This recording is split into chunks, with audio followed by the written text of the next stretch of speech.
সালামুন আলাইকুম তিবিতুম মুবারাকাতান তৈয়িবা রব্বি আউযু বিকা মিন হামাজাতিশ শায়াতিন ওয়া আউযু বিকা রব্বি আইয়াহদুরুন সুবহানাকা লা ইলমা লানা ইল্লা মা আল্লামতানা ইন্নাকা আনতাল আলিমুল হাকিম সুবহানা রব্বিকা রব্বিল ইজ্জাতি আম্মা ইয়াসিফুন ওয়া সালামুন আলাল মুরসালিন আলহামদুলিল্লাহি রব্বিল আলামিন। সম্মানিত মুসলিম ভাই ও বোনেরা, আমার এক ভাই কমেন্টস করছেন কোরআনের সিয়াম কেমন। ভাই, কোরআনের সিয়াম কেমন এইখানে আল্লাহ যেটা 2 নম্বর সূরা আল বাকারা 185 নম্বর আয়াতের মধ্যে বলছেন এবং 187 নম্বর আয়াতের মধ্যে যেটা বলছেন সুম্মা আতিমুস সিয়ামা ইলাল লাইল, সিয়াম তোমরা বিরত থাকবে। এখন আমরা যারা মডারেট মুসলিম তারা যে কাজগুলি করে এই কাজগুলি সম্পর্কে আমরা বলবো। এই কাজগুলি তারা করার পরও তারা নিজেদেরকে মুসলিম দাবি করে তারা করতেছে, অকরখ সমাজে চলতেছে।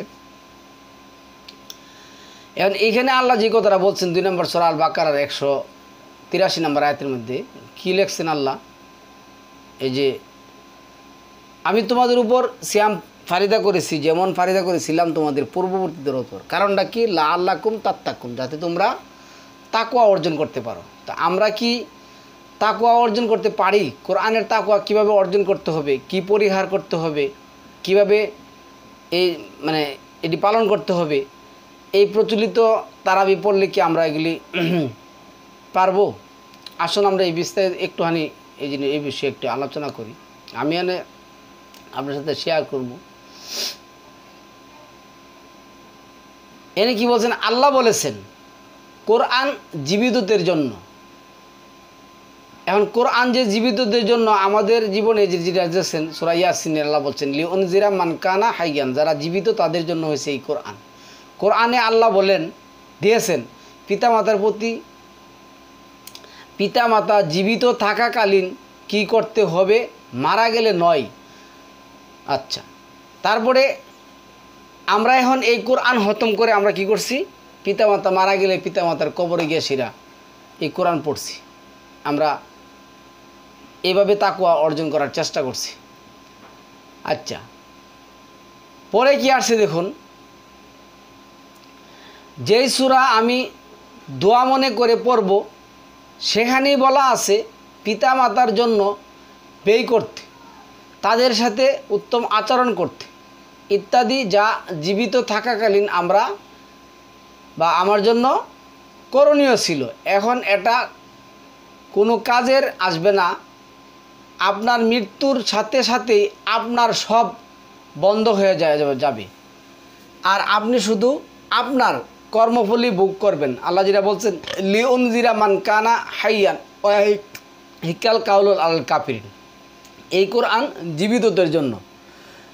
জীবিত অবস্থায় আমরা এই কোরআন যদি স্পষ্টভাবে হাক্কা তিলাওয়াতি করে বুঝে পাঠ করি, তারপরে ঈমান আনি, তারপরে আমল করি, তাহলে এই কোরআন আমাদের জীবনে কি করবে?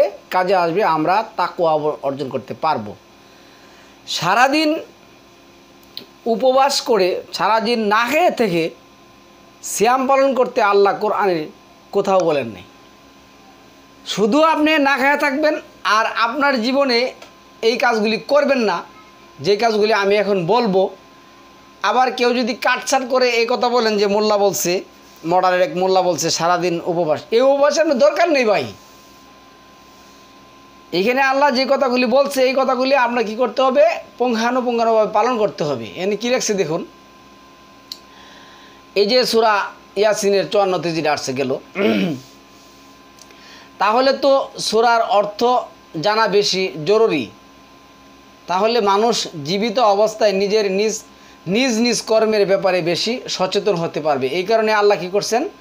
তুমি ততক্ষণ পর্যন্ত মুমিন হতে পারবে না, মুসলিম হতে পারবে না, যতক্ষণ পর্যন্ত এই কোরআন সত্য সহকারে বুঝে পাঠ করো এবং আমল না করো, ঈমান না আনো। তাহলে আপনি মুমিন না হলে এই সমস্ত সিয়াম রেখে আর আপনি এই সমস্ত উপবাস থেকে কী লাভ হবে আপনি বলুন? আল্লাহ বলছে, আল্লাহ কিন্তু এই কথা কোথাও বলেন নাই যে সিয়াম যেমন আমরা এভাবে বলছেন 2 নম্বর সূরা, খুব কথাটা কিন্তু খেয়াল করেন। আল্লাহ সিয়াম ফারিদা করেছেন, কিন্তু আল্লাহ এই কথা বলেন নাই, সরাসরি কিন্তু বলেন নাই যে সিয়াম না পালন করলে আমি কি করব, তোমাদেরকে অবশ্যই অবশ্যই জাহান্নামে দেব। কিন্তু আল্লাহ 2 নম্বর সূরার 221 কি বলছেন, আল্লাযিনা আতাইনা হুমুল কিতাবা ইয়াতলুনাহু হাক্কা তিলাওয়াতিহি উলাইকা ইউমিনুনা বিহি ওয়া মাই ইয়াকফুরু বিহি ফাউলাইকা হুমুল খাসিরুন। যারা এই কোরআন সত্য সহকারে বুঝে বুঝে তেলাওয়াত না করবে এবং সেই অনুযায়ী ঈমান না আনবে এবং সেই অনুযায়ী আমল না করবে, সে মুমিনই হতে পারবে না। তো মুমিন না হলে আপনি এই সিয়াম আর এই উপবাস থাকে কী লাভ হবে? আসুন আমরা একটু বিস্তারিতভাবে একটু দেখার চেষ্টা করি। আচ্ছা, এখানে কি আসছে দেখুন। তাহলে এই কোরআন আমার কী করতে হবে, বুঝে বুঝে সচেতন হয়ে পাঠ করে সচেতন হতে হবে। কিন্তু শয়তান তা হতে দিবে না। শয়তানের সবচেয়ে বড় সফলতা, শয়তান আমাদের কর্মের বইকে তেলাওয়াতে মানুষ সুর করে পড়ার বই বানিয়ে দিয়ে আটকে দিয়েছে। আজকে দেখুন যারা তারাবিও পড়ে, তারা কোরআনে যেটা পড়তেছে এটা আমার মায়ের বাসায় আল্লাহ যেটা বলছে বুঝো কি বলছি আমি, এই বুঝার চিন্তা নাই। কিন্তু কোন মসজিদের হাফেজ সুর দিয়া কোরআন পড়তে পারে ওই মসজিদে হুজে, কোন মসজিদে এসি আছে 6 তলা পর্যন্ত ওই মসজিদ হুজে, কোন মসজিদের হুজুর তাড়াতাড়ি করে কোরআন পড়ে দেয় ওই মসজিদ হুজে, কোন মসজিদে তাড়াতাড়ি নামাজ শেষ হবে ওই মসজিদ হুজে। এটি নাকি আমাদের তাকওয়া অর্জন। আচ্ছা, 4 নম্বর সূরা নিসার 10 নং আয়াতে আল্লাহ জোর দিয়ে বলেছেন, নিশ্চয় যারা পিতৃহীনদের সম্পদ অন্যায়ভাবে গ্রাস করে তারা আসলে নিজেদের উদর অগ্নি বক্ষণ করে আর অচিরেই তারা জ্বলন্ত আগুনে প্রবেশ করবে। তাহলে আজকে আমি এনে যে কথাটা বলছি, আজকে যদি আপনি কোরআন না বুঝে পড়েন, তাহলে এই যে কথাটা আল্লাহ 4 নম্বর সূরা 10 নম্বর আয়াতের মধ্যে বলছে, তাহলে আপনি কিভাবে আপনি পড়বেন, কিভাবে বুঝবেন, জানবেন, কিভাবে আপনি তাকওয়া অবলম্বন করবেন? নিশ্চয় যারা পিতৃহীনদের সম্পদ অন্যায়ভাবে গ্রাস করে গেলে কথা বুঝে না পড়ার এই কথা আমরা অনুধাবন করি না, তাই আমরা অনেকের সম্পদ ভোগ করে শুধু কোরআন তেলাওয়াত আর দোয়া মুনাজাত, মসজিদ মাদ্রাসা দান, ইজতেমা জামায়াত নামাজ পড়ে হজ করে নিজেদের নাজাত খুঁজতে চেয়েছি, অথচ আল্লাহ নিশ্চিতভাবে বলেছেন এদের আগুনের দিন দিবেন, তা আমাদের কোনো চিন্তা ভাবনা নেই। আল্লাহ কী করবেন? আগুনে দিবেন যারা অন্যায়ভাবে এতিমের সম্পদ কি করে বক্ষণ করে। আজকে এই যে গত ট্রামে, এখন তো আরও বেশি আমি যেটা বলছি, গত ট্রামে যারা পরাজিত হয়ে দেশ ছাড়লো, নিজেদের ছাড়লো, তারা তো তাদের এই এতিমের সম্পদ, মানুষের সম্পদ, জনগণের সম্পদ লুণ্ঠন করে লাখ লাখ কোটি কোটি টাকার মালিক হয়েছেন। কিন্তু আমরা এই সমস্ত লোকগুলিরে দেখছি, এই যে গত টাইমে যে ফ্যাসিস্ট যে সরকার ছিল বাংলাদেশে কয়েক হাজার মসজিদ উনি বানায় দিয়েছেন। এইগুলি করে আমরা মানে মানুষের সম্পদ অন্যায়ভাবে ভক্ষণ করলে, এতিমের সম্পদ অন্যায়ভাবে ভক্ষণ করলে আল্লাহ নিশ্চিত জাহান্নামে দিবেন। কিন্তু এতিমের সম্পদ নষ্ট করে আমরা এই দান হয়রাত করে, মানুষ দেখানো দান হয়রাত, মাদ্রাসা মসজিদ দান হয়রাত করে, ইজতেমা জামাত নামাজ পড়ে হজ করে আমরা জান্নাতে যেতে চাইছি। আসুন আমরা এই নিয়মকেই আরবিতে বলা হয় কি জানেন? আল্লাহর নিয়ম কত সুন্দর, আর এই নিয়মকে আরবিতে বলা হয় সুন্নত। আর শয়তান আল্লাহর নিয়ম বা সুন্নতকে ডেকে দিয়েছে নবীর সুন্নত তৈরি করে, অথচ নবীর কোনো সুন্নত নেই। নবীর সুন্নতের নামে প্রচলিত সমস্ত ইবাদত মিথ্যা। সুন্নত বা নিয়ম হলো আল্লাহর। তাই আল্লাহ বারবার কোরআনের মধ্যে অসংখ্যবার বলেছেন, কি বলছেন দেন? আমার রাসূলগণের মধ্যে তোমার পূর্বে যাদেরকে পাঠিয়েছিলাম তাদের ক্ষেত্রে ছিল এরূপ সুন্নত, তুমি আমার সুন্নতের কোনো পরিবর্তন পাবে না। 1777 আছে। পূর্বে যে সব নবী অতীত হয়ে গিয়েছে তাদের ক্ষেত্রেও এই ছিল আল্লাহর সুন্নত। আল্লাহর সুন্নত নির্ধারিত 33-এর 38। তুমি কখনো আল্লাহর সুন্নতের পরিবর্তন পাবে না। 33-এর 62, 35-এর 43। এই আল্লাহর সুন্নত প্রাচীনকাল হতে চলে আসছে, তুমি আল্লাহর সুন্নতের কোনো পরিবর্তন পাবে না। 48-এর 23। মানুষ যত শিক্ষিত হবে তত সত্য সামনে আসবে। মানে এই শিক্ষিত, আমি কিন্তু প্রচলিত শিক্ষিত কথা বলি, আমি কোরআনের শিক্ষিত কথা বলছি, আবার বুঝবেন না। এই প্রচলিত মডারেট যে নামদারি, অজ্ঞ, মূর্খ এবং অন্ধ অনুসারী মুসলমান আছে, এরা এতটাই উগ্র। এটা 22 নম্বর সূরার 72 নম্বর আয়াতের মধ্যে বলছে। কি বলছেন দেখুন, এরা এতটাই উগ্র যে এইসব যখন আপনি সামনে তাদের কোরআনের কথা বলবেন, আনবেন, তারা কি করবে? কোনোদিনও আপনার এই সমস্ত কথা মানবে না। নবীজির হাদিস অস্বীকার, আপনার উল্টা গালি দিয়ে দিব, মানে নবীকে অস্বীকার, এসব বলে আপনাকে কী করবে? আক্রমণ করবে, আপনাকে গালাগালি করবে, এমনকি হাত তেরে মারতে আসবে, ইহুদিদের এজেন্ডা বলবে, শেষ জামানার কিয়ামতের আলামত তাকে কত থেকে তাকে কতল করতে আসবে, হত্যা করতে আসবে। এটা দেখবেন যে 36 নম্বর সূরার 25 নম্বর আয়াতের মধ্যে আসছে। ওই এক আল্লাহর প্রতি দাওয়াত দেওয়ার কারণে তাকে হত্যাই করে ফেলিল, দায়িত্ব শেষ করে দিবে। তবু সত্য স্বীকার এরা করবে না, এই সবগুলি এরা করবে। আচ্ছা, কেননা এই সত্য স্বীকার করলে এই প্রচলিত প্রকাশ্য যে শয়তানদের কি হবে দেখুন, এটা 12 নম্বর সূরার মধ্যে আসছে না, যে অবশ্যই শয়তান তোমাদের প্রকাশ্য শত্রু। নবীর নামে তাদের হাজার বিজনেস হারাবে, জান্নাতে ঠিকাদারি হারাবে, ফতোয়া দেওয়া পাওয়ার হারাবে, দোয়া বিক্রি বন্ধ হয়ে যাবে, মানুষের বাড়িতে এই সমস্ত কোরআন খতমের নামে কোরআন পড়া কি করবে? বন্ধ হয়ে যাবে। মসজিদ মাদ্রাসা দান ও বিদেশি ডোনেশন হারাবে। কেমনে বলবে? এতিমের টাকা, এতিম লেহাতে এমন কোনো একটা মর্যাদা, এতিমখানা এগুলিতে হারাবে। আচ্ছা, সুন্নতি জিনিস বিক্রি বন্ধ হয়ে যাবে, মানুষ তাদের পিছনে নামাজ না পড়ে কোরআনের সত্য জানবে। মানুষ কি বোকা নাকি? মানুষ সত্য হলে কখনো কোরআন হলে দেখে না। আমি এনে বলছি, যেটা দেখছেন দেখে না।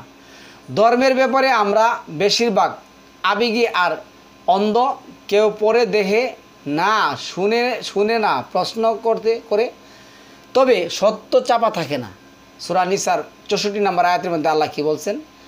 যে কোনো নবীর অনুসরণ করা কি হবে না? জায়েজ হবে না, ইল্লা বিইজনিল্লাহ, আল্লাহর অনুমতিক্রম ব্যতীত।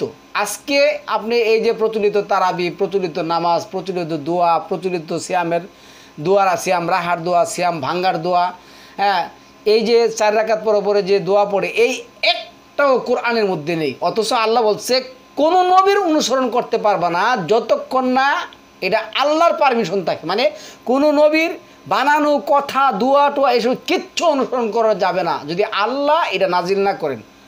আছে কি এই ধরনের কোনো তাদের মধ্যে? আপনি যদি কোরআন দিয়ে রাসূলের আনুগত্য করেন, তবে তখন দেখবেন রাসূলের সুন্নত হলো আল্লাহর সুন্নত। আর তা হলো কি? দেখুন আল্লাহর সুন্নতগুলি কি? আল্লাহর সুন্নত কি দেখেন? মিথ্যা না বলা, প্রতারণা না করা, ধোঁকা না দেওয়া, চুরি না করা, ভেজাল না দেওয়া, প্রতিটা ক্ষেত্রে ইনসাফ প্রতিষ্ঠা করা, গালি না দেওয়া, মানুষের প্রতি জুলুম না করা, অভাবীকে খাদ্য দেওয়া, বঞ্চিতদের অভাব পূরণ করা, সবার সাথে সদ্ব্যবহার করা, মিথ্যা সাক্ষ্য না দেওয়া, বেহুদা কথা না বলা, কাউকে অবজ্ঞা না করা, ন্যায্য কথা বলা, ন্যায্য বিচার করা, ওয়াদা ও আমানত রক্ষা করা, সামনে পিছনে কাউকে নিন্দা না করা, সমাজে বিশৃঙ্খলা না করা, ভুল বুঝাবুঝি দূর করা, শান্তি স্থাপন করা, হ্যাঁ, অহংকার না করা, মানুষকে নিয়ে খারাপ চিন্তা না করা, রাগ নিয়ন্ত্রণ করা, ধৈর্য ধারণ করা এবং মানুষকে তার ভুলের জন্য ক্ষমা করা। এই কাজগুলি আপনি কি করতে হবে? প্রতিষ্ঠা করতে হবে। এই কাজগুলি করলে এই সকল কর্মকে আল্লাহ সৎকর্ম বলেছেন। আর এই সৎকর্মের জন্য উনি রেখেছেন জান্নাত, বা আল্লাহর অসংখ্য বার বলেছেন।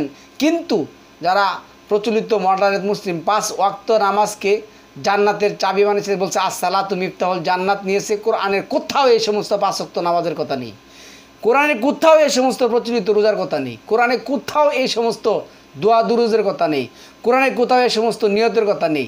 এগুলি প্রচলিত প্রকাশ্য যে শয়তানগুলি আছে, এই কাজগুলি, এই যে এই কাজগুলিকে বাদ দিয়ে এই কাজগুলি করে তারা কি করছে, আজকে এই প্রচলিত মডারেট মুসলিম হয়েছে। এবং ওরা কি করছে, এই কাজগুলি করে ওরা নিজেদেরকে কি করছে, এই প্রচলিত নামাজ বানায় সেটা বলতেছে। রাসূল সাল্লাল্লাহু আলাইহি সাল্লাম বলেছেন, যেই ব্যক্তি কি করবে, রমাদান মাসের 1 মাসের তারাবি আদায় করবে সে জান্নাতে চলে যাবে। আল্লাহ কোরআনে কোথাও এই সমস্ত কথাবার্তা বলেন নাই, কোথাও বলেন নাই। এই সকল কর্মকে আল্লাহ সৎকর্ম বলেছেন, আর এই সৎকর্মের জন্য উনি রেখেছেন জান্নাত, যা আল্লাহ অসংখ্যবার বলেছেন। কিন্তু যারা 5 ওয়াক্ত নামাজকে জান্নাতের চাবি বানিয়ে নিয়েছে আর আল্লাহর সুন্নত বাদ দিয়ে, নবীর সুন্নত দিয়ে বা নবীর সুপারিশের জান্নাত প্রাপ্তির আশা আছে, তারা কখনোই সত্যকে মেনে নিতে পারবে না। আমাদেরকে যদি প্রশ্ন করা হয় নবী কেন বিশ্ববিখ্যাত ছিলেন হলেন, তারা উত্তর দেবে কি জানেন? আমাদের উত্তর কি হবে জানেন? নবীর বিশাল বড় সুন্দর দাড়ি ছিল, আর উনি খেজুর দিয়ে ইফতার করতেন, ইফতার খেতেন, টুপি পরতেন, আর বিশাল আবাকাবা জুব্বা পরতেন, জাব্বা পরতেন, পাগড়ি পরতেন, আর অসংখ্য রাকাত নামাজ আদায় করতেন। সম্মানিত ভিউয়ার্স, আমাদের কোরআনের সিয়ামের মধ্যে এর একটাও সম্মানিত ভিউয়ার্স নেই। তারপরে আসুন এই ওয়াজের নামে কি চলছে, প্রচলিত যেটা চলছে ওয়াজ, এখন প্যাকেজ প্রোগ্রাম কি হয়েছে, সরলা কণ্ঠে বাংলা, ইংরেজি, আরবি, উর্দু, হিন্দি ভাষায় নান্দনিক উপস্থাপনা, হিন্দি বাংলা গান, নানান শায়েরি, রসাত্মক গল্প, কী লিখছে, সেক্সুয়াল, ফ্যান্টাসি, এরোবিক্স বা শারীরিক কসরত, আচ্ছা, নারীর ও শরীর ও পোশাকের রোমান্টিক বর্ণনা, হৃদয়গ্রাহী তির্যক কটাক্ষ, হুমকি দামচি, রাজনীতিক নামে নোংরা শব্দ ব্যবহার, নিজের কর্তৃত্ব জাহির, কর্ম ও পারিবারিক কথাবার্তা, অন্য বক্তার চরিত্র হনন, তাকে নিয়ে হাসি তামাশা ও কাফের হেতাব দেওয়া, মজাদার ডাহা মিথ্যাচার করে শ্রোতাকে চমক দেখিয়ে মার্কেট প্রয়াস। এক বক্তা আছে না, দেখছি এক বক্তা এগুলি করে, আমি দেখলাম, মানে ভাইরাল বক্তা।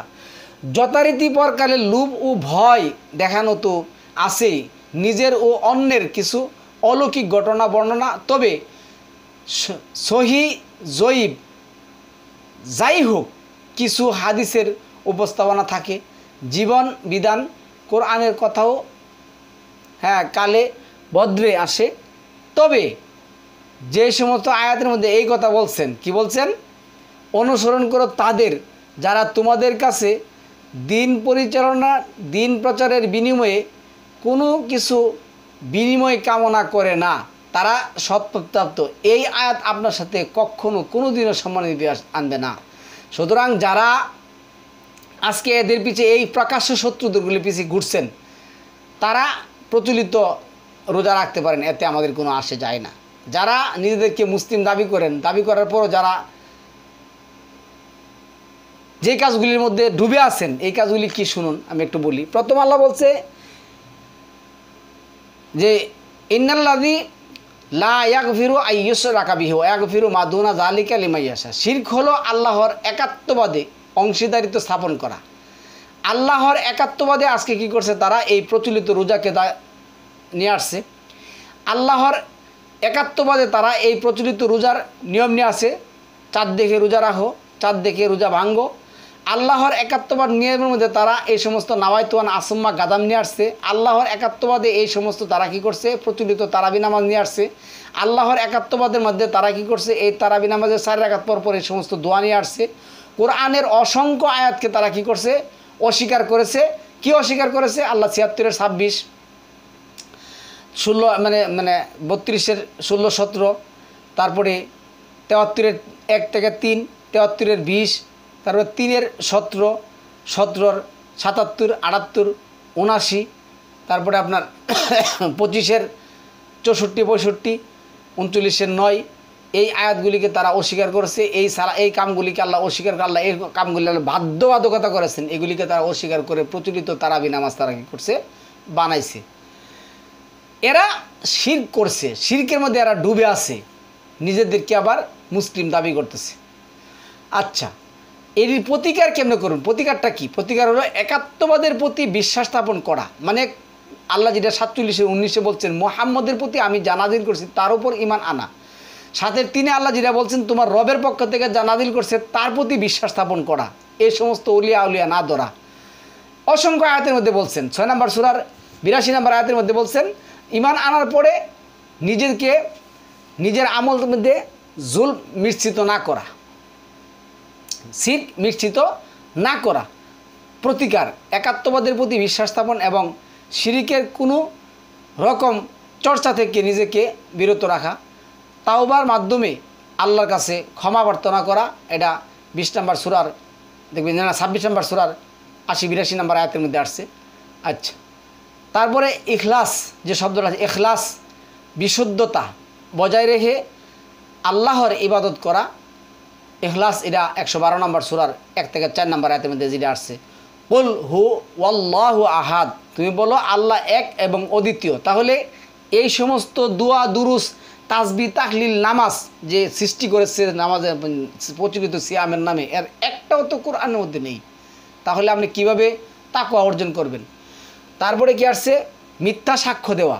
মিথ্যা সাক্ষ্য সমাজের মধ্যে এমন একটা কি, মিথ্যা সাক্ষ্য সমাজের অবিচার ও ফেতনার বিশৃঙ্খলার মূল কারণ। এটি সঠিক বিচার প্রক্রিয়াকে বাধাগ্রস্ত করে এবং সত্যকার নিষ্ঠা কোরআন মাননেওয়ালা ব্যক্তিকে জীবন ধ্বংস করে দেয় একটা মিথ্যার কারণে। আচ্ছা, নিরাপরাধ ব্যক্তিকে শাস্তি প্রদান করে। তারপরে যেটা আসছে দেখুন, এখন আসুন এইখানে যে কথাটা আসছে, প্রতিকার কি? সত্যের প্রতি অটল থাকা, কোনো চাপে মুখে মিথ্যা সাক্ষ্য না দেওয়া। এটা 25 নম্বর সূরার মধ্যে আসছে, 5 নম্বর সূরার মধ্যে আসছে। তারপরে আল্লাহর প্রতি ভীতি ও দায়িত্বশীল থাকা। আচ্ছা, জেনা বা বেবিচার কোরআনের নির্দেশনা কি আসছে এখানে? আল্লাহ বলছে লা তাকরাবুজ জিনা ইন্নাহু কানা ফাহেসা। আল্লাহ এই জেনাকে ফাহেসা বলছেন, ফাহেসা বলে অভিহিত করেছেন। ফাহেসা এমন একটা জিনিস, জেনা এমন একটা জিনিস, পাপ যা পারিবারিক বন্ধনকে ভেঙে দেয় এবং সমাজে অনৈতিকতা প্রসার ঘটায়। কোরআনে এটিকে ফাহিসা বলে অভিহিত করছেন। এই আচরণ আমি দেখুন ঢাকার মধ্যে যে আবাসিক হোটেলগুলি আছে, একটা হোটেল কি বন্ধ হয়েছে? সমাজের মধ্যে যে মালে ভেজাল, একটা মালের মধ্যে কি এই রমাদান মাস আসছে পরে বন্ধ হয়েছে? সমাজের মধ্যে যে সুদভিত্তিক ব্যবসা চলতেছে, একটা কি বন্ধ হয়েছে? কোনো কিছু বন্ধ নেই। সুতরাং এইগুলি চালু রেখে আপনার কোরআনের সিয়াম, সম্মানিত বিয়াস জানতে চাইছেন, কোরআনের সিয়াম হবে না। কোরআনের সিয়াম এগুলি থেকে কী করতে হবে? দূরে থাকতে হবে। জানা বেবিচারে গেল। আচ্ছা, তারপরে আসুন সুদ গ্রহণ। সুদের কথা তো বললামই। এই সুদের কারণে আল্লাহ যেটা বলছেন 2275-এ, সুদ আর্থিক শোষণ ও বঞ্চনা অন্যতম মাধ্যম। আমি দেখলাম আমার পাশে এক লোক আছে, এই রমাদান মাসের ইফতারি বিক্রি করবো, সে কী করছে, এক মহিলার থেকে 10,000 টাকা আনছে সুদের উপরে। হ্যাঁ, কিন্তু রোজাও রাখতেছে, ইফতারিও বেচতেছে, আবার গিয়ে সে কিন্তু তারাবিও পড়তেছে। এটার নাম তো রোজা না রে ভাই। আচ্ছা, তারপরে সুদের লেনদেন থেকে দূরে থাকতে হবে। বৈধ উপার্জনের প্রতি মনোযোগী হওয়া, আর্থিক লেনদেন ন্যায়পরায়ণতা বজায় রাখা আপনার এটি সিয়ামের অংশ, সাওমের অংশ।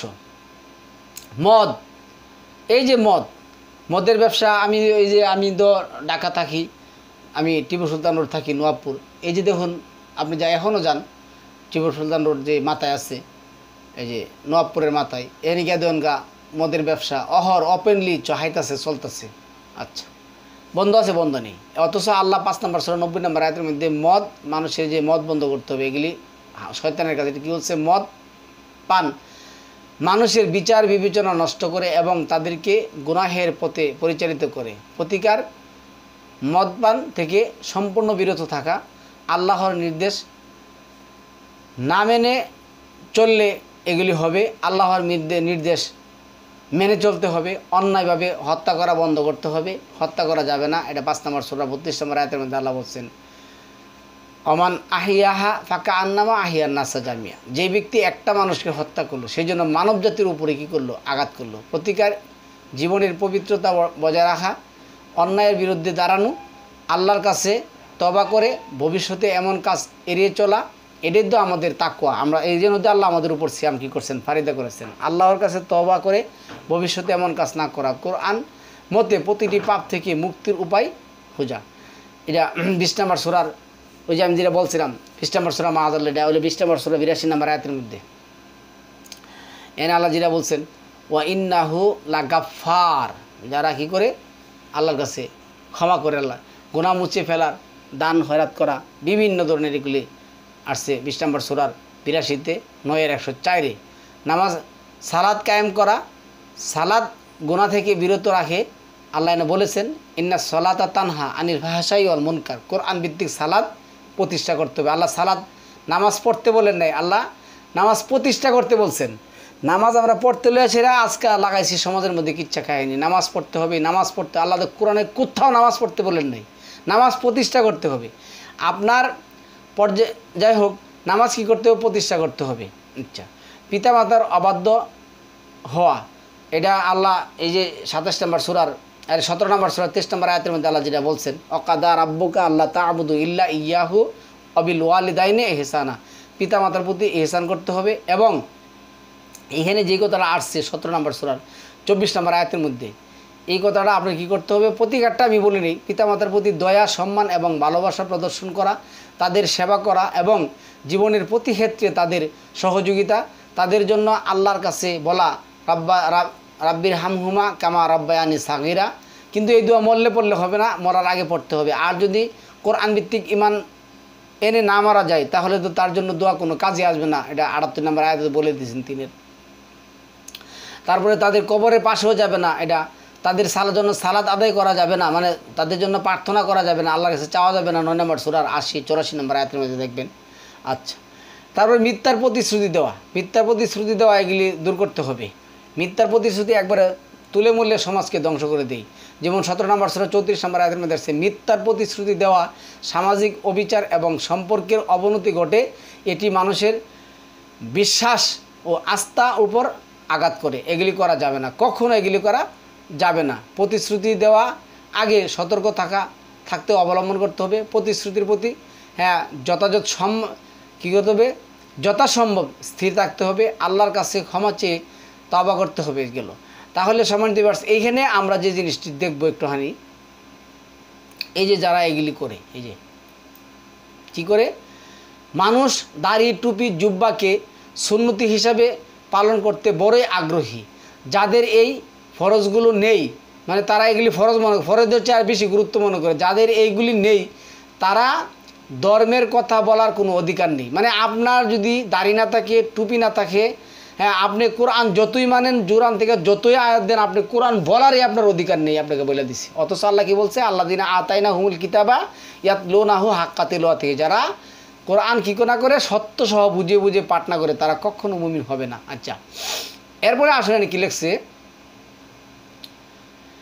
এনে যে এই যে ওইসব থাকলেই তারা মনে করে তারাই তো ধর্মের সঠিক সত্য ঠিকাদারি নিয়েছে, তাদেরকে সম্মান করতে পারলেই তো আমাদের জীবনে জান্নাত। এই জন্য দিকে সেরা হুমড়ি খায় পায়ের মধ্যে পড়ে। আচ্ছা, প্রকৃত ফরজ থেকে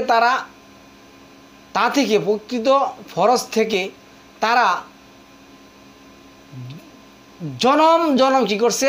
দূরে সরে আছে। কারণ এই ফরজগুলো পালন করা আসলেই কঠিন।